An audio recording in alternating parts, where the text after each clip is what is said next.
Assalamualaikum warahmatullahi wabarakatuh. Perkenalkan, kami dari kelompok 1 yang beranggotakan saya Diodevan Alfianto dari absen nomor 8. Saya Ahmad Isfaktila dari absen nomor 1.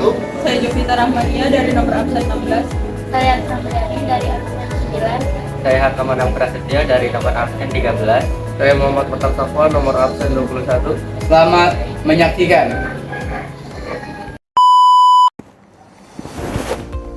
Yang pertama, ada kondisi sosial pada masa awal Orde Baru.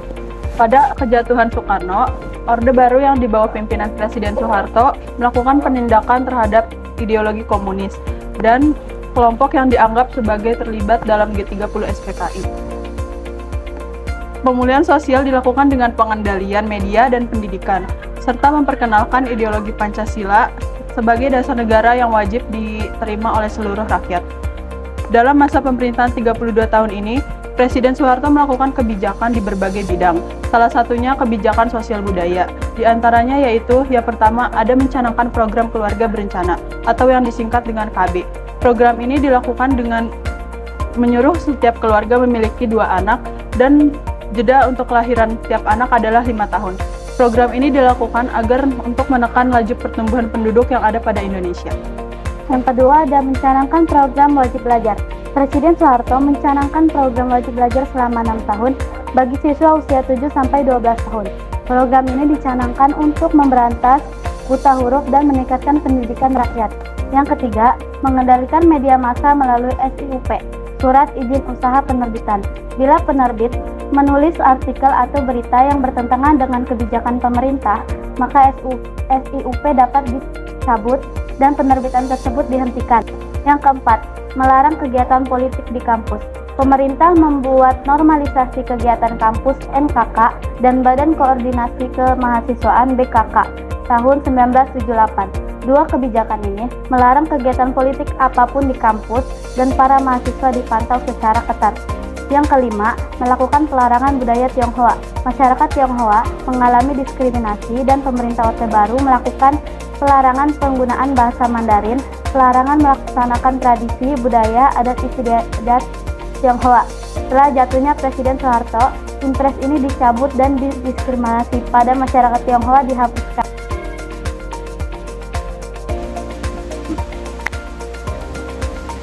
Yang kedua, kondisi ekonomi Indonesia menjelang awal pemerintahan Orde Baru sangat kurang baik, yaitu anggaran belanja negara lebih besar daripada pendapatan negara dan inflasi harga yang tinggi. Berikut kondisi ekonomi Indonesia menjelang awal pemerintahan masa Orde Baru. Yang pertama, pertumbuhan produk domestik bruto yang rendah. Yang kedua, laju inflasi yang tinggi. Yang ketiga, utang luar negeri terus bertambah. Dan yang keempat, investasi merosot tajam. Kelima, krisis pangan. Dan yang terakhir, keterpurukan infrastruktur. Adapun cara untuk mengatasi kondisi ekonomi tersebut, pemerintah melakukan kebijakan ekonomi sebagai berikut. Yang pertama, menyelamatkan ekonomi nasional. Yang kedua, mengatasi inflasi. Yang ketiga, mengamankan kebutuhan pokok rakyat. Yang keempat, melakukan pemulihan ekonomi makro dengan ekspor. Yang kelima, memperbolehkan pendirian bank swasta baru. Adapun program yang dijalankan pemerintah yaitu sebagai berikut. Yang pertama, pelunasan hutang luar negeri. Yang kedua, repelita atau rencana pembangunan 5 tahun.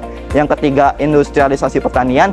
Dan yang terakhir yaitu Undang-Undang Penanaman Modal Asing.